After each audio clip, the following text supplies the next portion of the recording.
नमस्कार, BEd second year विषय संस्कृत और हम लोग बात कर रहे थे पाठ्य पुस्तक कैसे होनी चाहिए, उसमें कौन सी विशेषता होनी चाहिए, उससे संबंधित मूल्यांकन के लिए कौन से मापदंड निर्धारित किए गए हैं, उनकी बात हम लोगों ने की थी। आज हम लोग बात करेंगे राजस्थान माध्यमिक शिक्षा बोर्ड द्वारा कक्षा 10वीं के लिए जो निर्धारित पाठ्य पुस्तक है उसकी हम लोग समीक्षा करेंगे। सर्वप्रथम हम लोग जो 10वीं कक्षा में अभी पाठ्य पुस्तक चल रही है संस्कृत की, उसके बारे में देखते हैं। उसका नाम क्या है? तो काव्य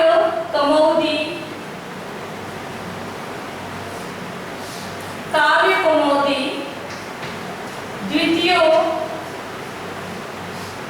भाग। ये इस नाम की पाठ्य पुस्तक जो है 10वीं के अंतर्गत चल रही है। कक्षा 10वीं में ये पाठ्य पुस्तक चल रही है, ठीक है। अब इस पाठ्य पुस्तक के आधार पर आप लोग भी जब समीक्षा करो तब उससे संबंधित पाठ्य पुस्तक को अपने पास रखना, उसी के आधार पर इसकी समीक्षा करना।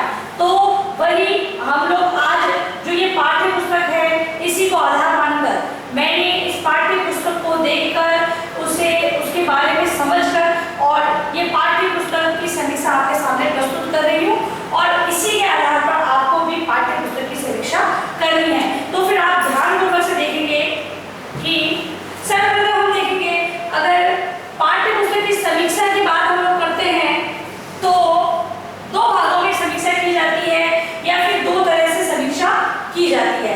पहली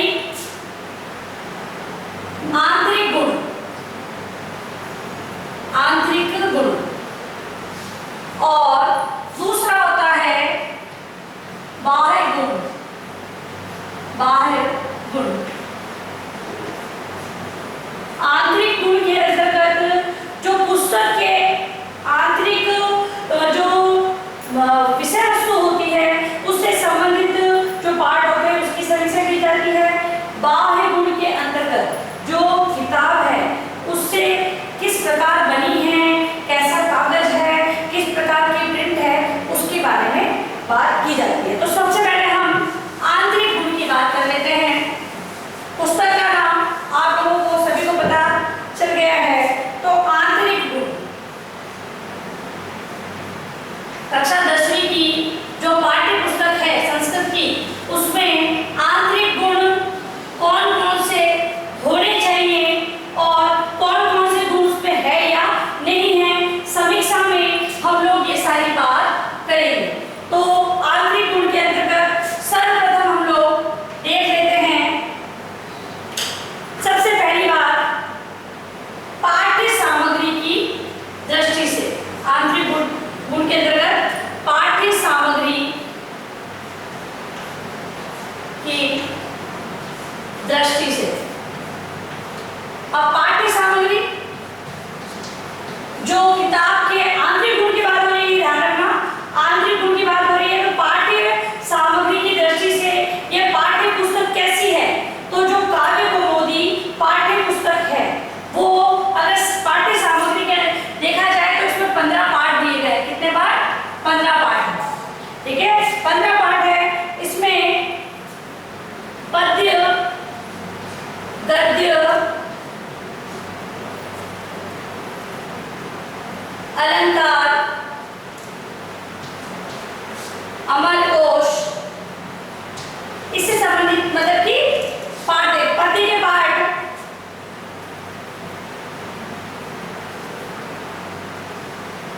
5 पाठ दे रखे हैं पद्य के, गद्य की और छल अलंकार के 3 पाठ दे रखे हैं, अमरकोश का 1 पाठ। फिर बात करें तो 5 पाठ गद्य के दे रखे हैं और 2 पाठ रचना से संबंधित है। देखिए आप लोग, तो पद्य 5 गद्य 5 हो गए 10।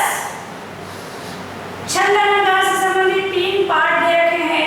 फिर अमरकोश और रचना से संबंधित हमने बात देखी थी जब हम पाठ्यक्रम की बात कर रहे थे, तब हम लोगों ने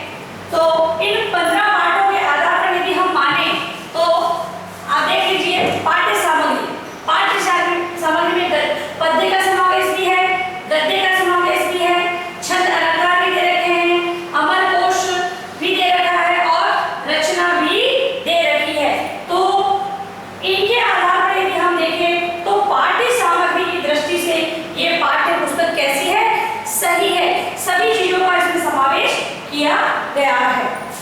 नेक्स्ट बिंदु आंतरिक गुण के अंतर्गत है रोचकता।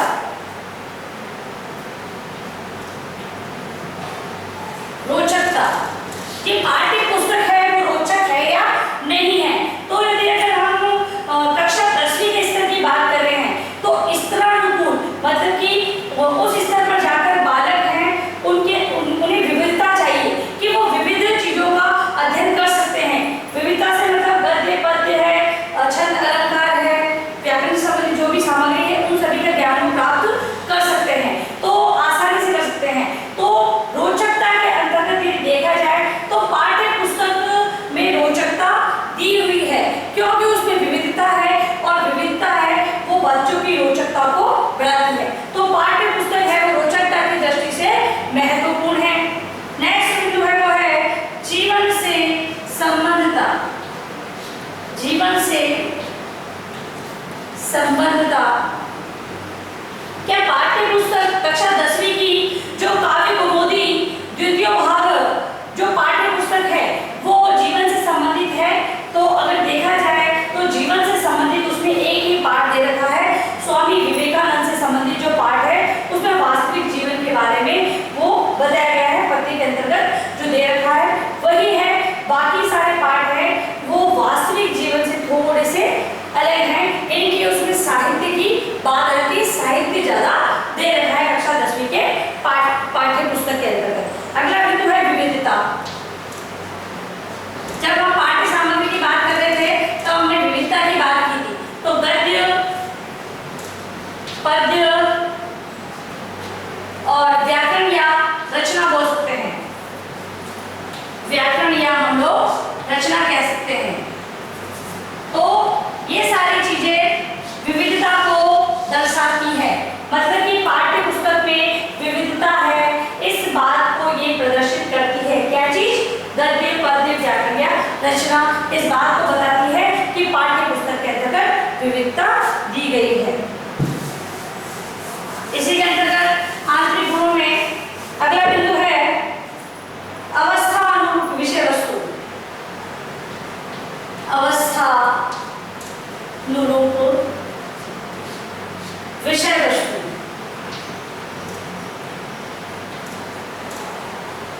यदि हम बात करें अवस्था की तो अवस्था यानी कि कोई व्यक्ति किस अवस्था में है, कोई खड़ा है कोई बैठा है, अलग अलग प्रकार की अवस्था होती है। यहाँ अवस्था शाब्दिक अर्थ हम क्या लेंगे, उस कक्षा के बालक की जो स्थिति है उसको हम यहाँ पर लेंगे। तो कक्षा 10वीं अगर हम देखते हैं कक्षा 10वीं के आधार पर तो ये पाठ्य वस्तु है वो अवस्था के अनुरूप विषय वस्तु को लिया गया है। या ऐसा नहीं है कि विषय वस्तु है वो निम्न है और ऐसा भी नहीं है कि वो उच्च है। ये विषय वस्तु है वो मध्यम स्तर की है, मध्यम है, ठीक है। तो विषय वस्तु की अगर दृष्टि से देखें तो कक्षा 10वीं के लिए जो निर्धारित पाठ्य पुस्तक काव्य कौमुदी द्वितीय भाग है वो कैसी है, मध्यम स्तर की है। ना तो वो निम्न है जिससे कि बच्चे उसे पढ़ने में रुचि न ले और ऐसी भी नहीं उच्च है कि बच्चे उसको पढ़ने में कठिनाई अनुभव करें। अवस्था अनुरूप विषय वस्तु कक्षा 10वीं के पाठ्यक्रम या पाठ्य पुस्तक के अंतर्गत निर्धारित की गई है। अगला बिंदु है नैतिक गुणों का विकास। नैतिक गुणों का विकास,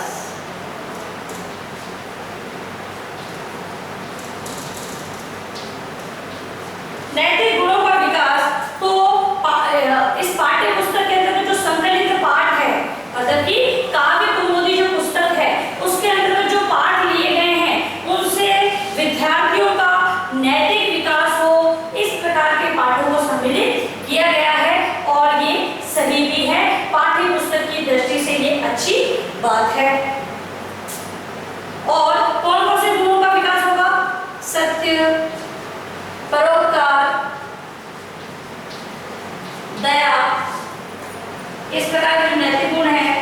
भाई जो पाठ के अंतर्गत मंगलाचरण दे रखे हैं, नाटक वगैरह दे रखे हैं तो उसके अंतर्गत जो नैतिक गुण हैं उनके बारे में बताया गया है।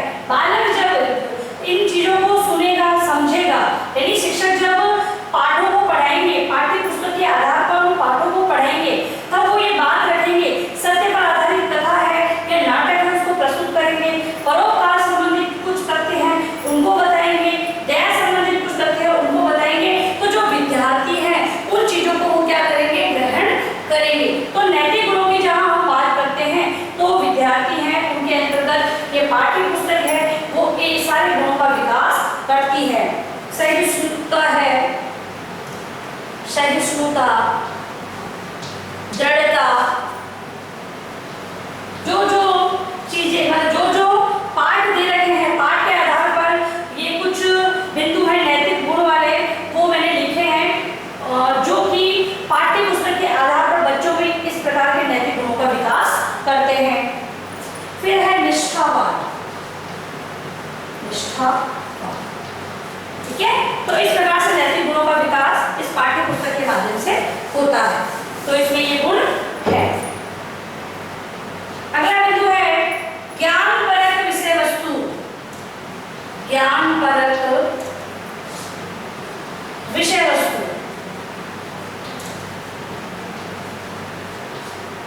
तो जो पाठ्य पुस्तक दे रखी है, इसमें जो विषय वस्तु दे रखी है वो ज्ञानपरक विषय वस्तु है।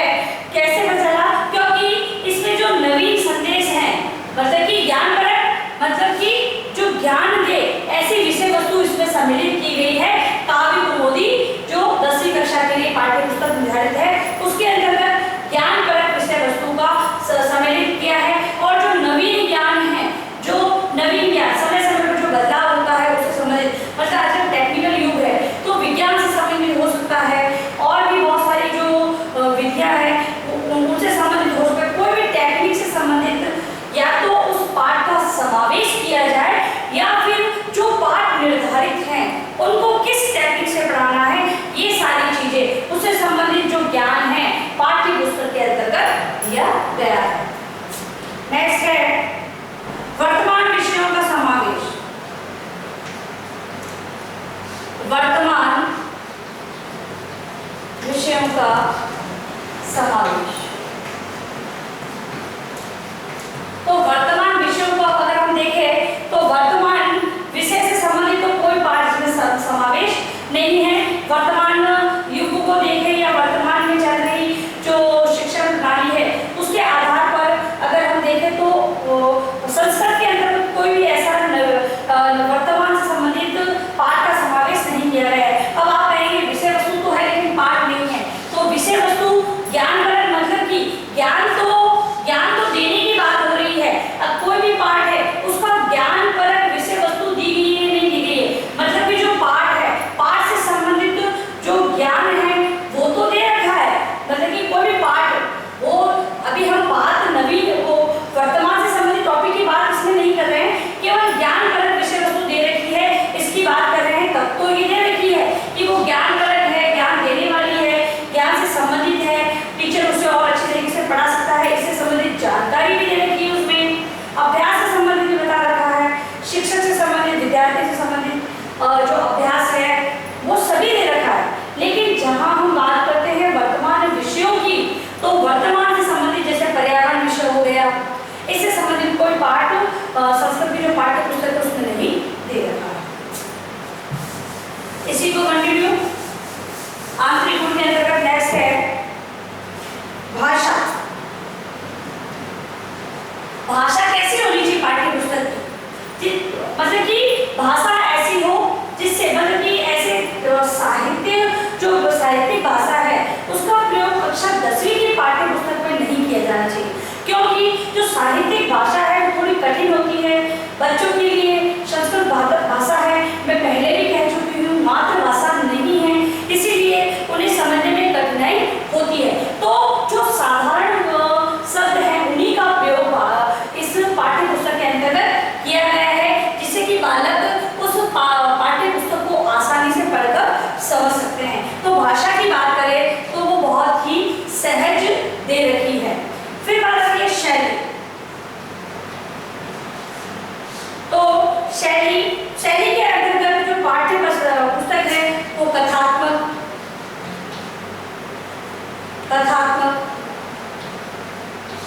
वर्णात्मक,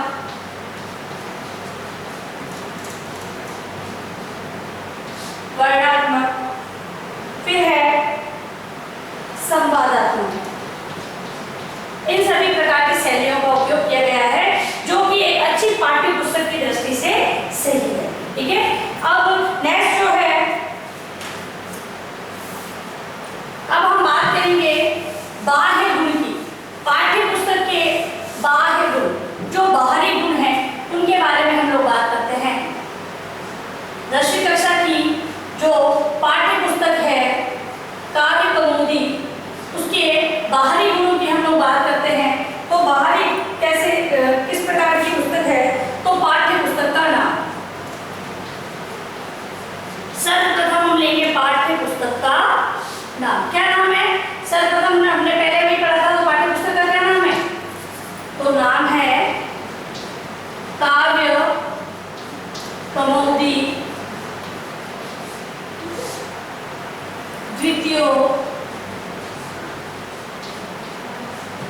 द्वितीय भाग, काव्य कौमुदी द्वितीय भाग, ये पाठ्य पुस्तक का नाम है। अब इसके आधार पे आप लोग क्या समझेंगे कि पाठ्य पुस्तक के नाम को अगर देखें तो उसके विषय वस्तु के बारे में समझ में आ जाना चाहिए। हम कोई भी नाटक देखते हैं, नाटक अगर यदि हम बात करें छोटी कक्षाओं में जो बात कर लेते हैं कि कोई भी हमें गद्यांश दिया होता था पहले, गद्यांश को पढ़ के उसे संबंधित उपयुक्त शीर्षक हमें निर्धारित करना होता था, ठीक है। तो शीर्षक जो हम निर्धारित करते थे, हम देखते थे कि जो गद्यांश दे रखा है उसमें क्या दे रखा है, किसके बारे में बता रखा है, और उसके बाद हम शीर्षक को निर्धारित करते थे कि भाई क्या चीज उसमें विशेष दे रखी है, जो विशेष है वही उसका शीर्षक होता था। लेकिन अगर हम बात करें काव्य कौमुदी द्वितीय भाग की, मतलब कि जो पाठ्य पुस्तक है, इसमें अगर हम बात करें तो काव्य से तो अर्थ लेंगे हम कविता, और कौमुदी होती है चंद्रमा या फिर जो चांदनी बोल सकते हैं इसको, चांदनी या चंद्रमा का प्रकाश, इसका अर्थ क्या कर रही हूं मैं, चंद्रमा का प्रकाश, ठीक है। तो और कविता को हम कैसे कह सकते हैं, रचनात्मक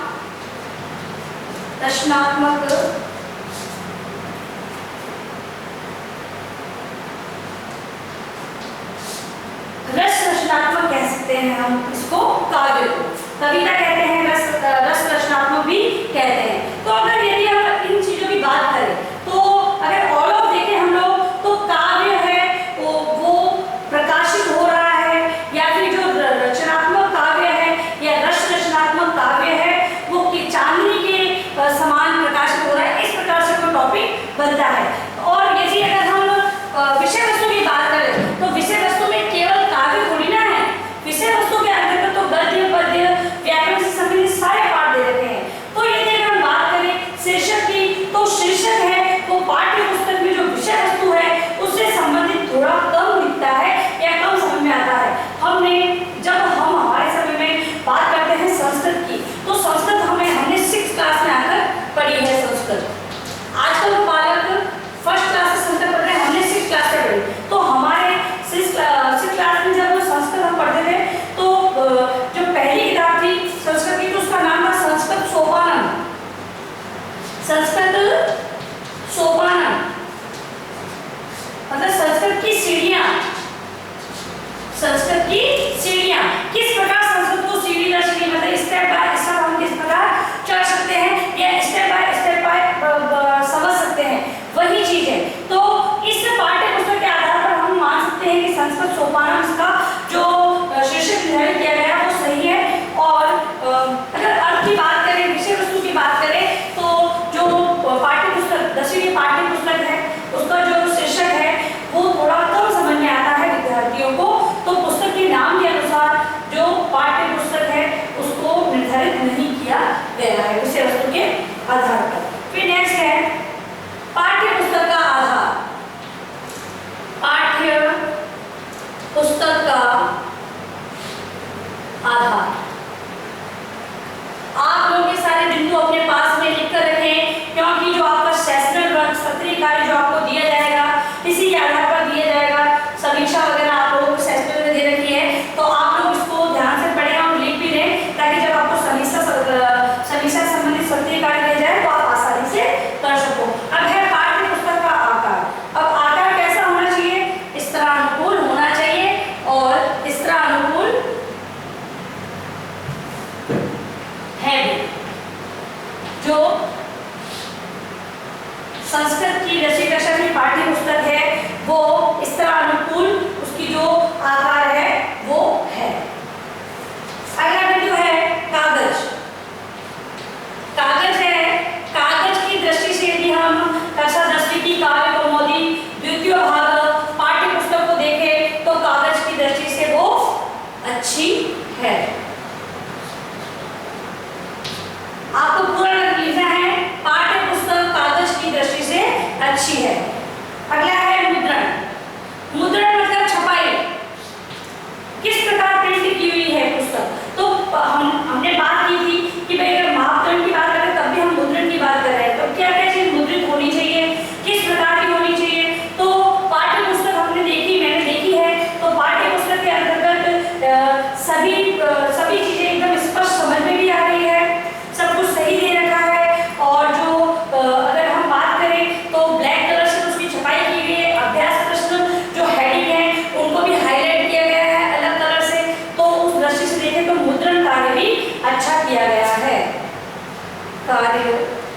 भी श्रेष्ठ है।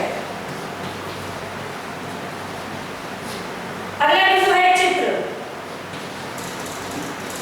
चित्र, अगर हम चित्र की बात करें तो कक्षा 10वीं की जो पाठ्य पुस्तक है उसमें एक भी चित्र नहीं दे रखा है। पाठ से संबंधित कोई भी चित्र इसमें नहीं दिया गया है।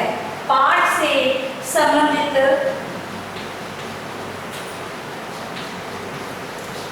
किसी भी चित्र का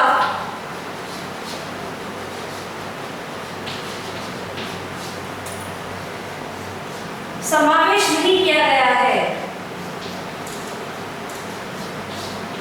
नहीं किया गया है। आप स्वयं भी देख लेना इस किताब को, किताब में कोई चित्र नहीं दिया हुआ है। नेक्स्ट बिंदु है जिल्द। जिल्द मतलब कवर, जो कवर होता है किताब के ऊपर वो कवर।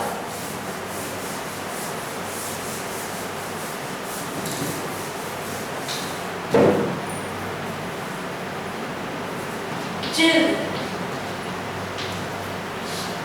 जो जिल्द है उसमें जो पन्ने हैं उसको क्या कर रखा है, स्टेपल किया हुआ है। स्टेपलर से, जो बड़ा स्टेपलर होता है उससे उनको स्टेपलर किया गया है और कुछ समय बाद वो जो स्टेपल किए हुए पन्ने हैं वो निकल जाएंगे, ऐसी संभावना है। क्योंकि पुस्तक थोड़ी मोटी है, 152 पेज है इसमें, और वो हो सकता है क्योंकि बच्चे पूरे वर्ष भर उस पुस्तक का उपयोग करेंगे, क्योंकि हर दिन, प्रत्येक दिन उस बालक को उस पुस्तक को निकालना है, उससे संबंधित कार्य करना है, घर पर जाकर उसे अभ्यास भी करना है और कई बार उसे उस पुस्तक को निकालना होगा। तो स्टेपल किए हुए जो पन्ने हैं वो निकल जाएंगे।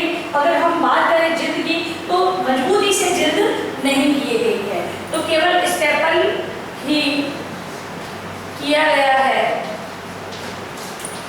केवल स्टेपल ही किया गया है। अगला है आवरण। आवरण मतलब क्या होता है, जो चारों ओर का वातावरण बोलते हैं। तो जो आवरण है किसी भी चीज का, अब पुस्तक का आवरण क्या होगा, उसका फ्रंट पेज और उसका जो लास्ट पेज है वही उसका आवरण है। तो जो आवरण है यदि हम देखें कक्षा 10वीं के अनुसार, तो कक्षा 10वीं के अकॉर्डिंग वो सही दे रखा है, इस तरह अनुकूल बना रखा है। तो आवरण है वो इस तरह अनुकूल है, इस तरह अनुकूल है, क्योंकि उसमें ज्यादा भड़कीले और चित्र वगैरह की आवश्यकता नहीं है। क्योंकि पुस्तक केवल पुस्तक के अंदर जो संबंधित ज्ञान है वो सही रूप से दे रखा हो, सरल दे रखा हो, सही मुद्रण हो, वही होना चाहिए। वहां पर कोई चमकीले चित्रों की आवश्यकता नहीं है।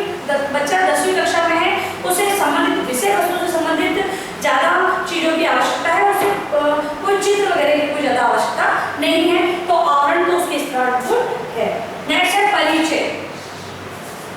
परिचय, अब परिचय के अंतर्गत अब जब किताब अपन खोलते हैं तो वहां पर क्या क्या दे रखा है, तो पाठ्य पुस्तक, लेखन समिति। लेखन समिति के बारे में बताया गया है कि पुस्तक है उसमें कौन कौन सी समितियों द्वारा लेखन कार्य किया गया है। पाठ्यक्रम निर्माण समिति, क्योंकि पाठ्यक्रम के पर्टिकुलर बता रखा है, उसी के आधार पर मैंने आपको पाठ्यक्रम की समीक्षा भी करवाई है। तो पाठ्यक्रम निर्माण समिति के बारे में बता रखा है उसमें, निर्माण समिति।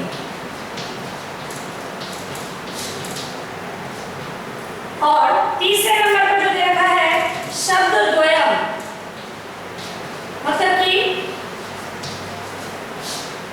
शब्द द्वयम में, शब्द द्वयम में बताया गया है कि वे किस प्रकार बनाई गई है, किससे संबंधित है, उसके बारे में दे रखा है। फिर है प्रस्तावित किंचित, प्रस्तावितम किंचित, किस प्रकार प्रस्तावित की गई है उसके बारे में जानकारी दे रखी है। और पाठ्यक्रम है, और अंत में जो बताया गया है उसमें अनुक्रमणिका या विषय अनुक्रमणिका दे रखी है।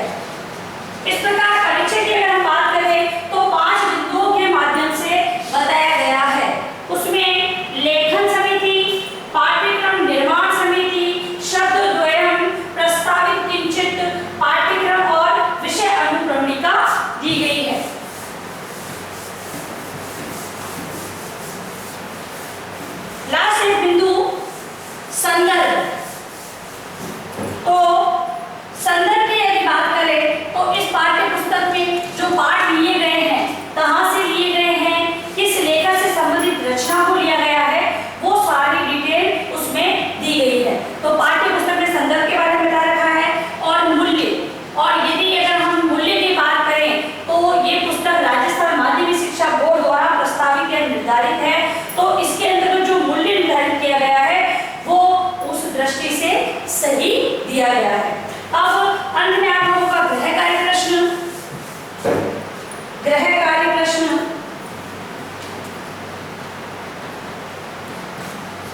राजस्थान माध्यमिक शिक्षा बोर्ड, राजस्थान माध्यमिक शिक्षा बोर्ड द्वारा कक्षा 12वीं के लिए निर्धारित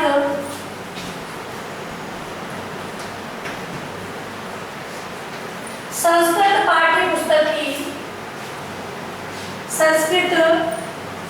पाठ्य पुस्तक की समीक्षा कीजिए।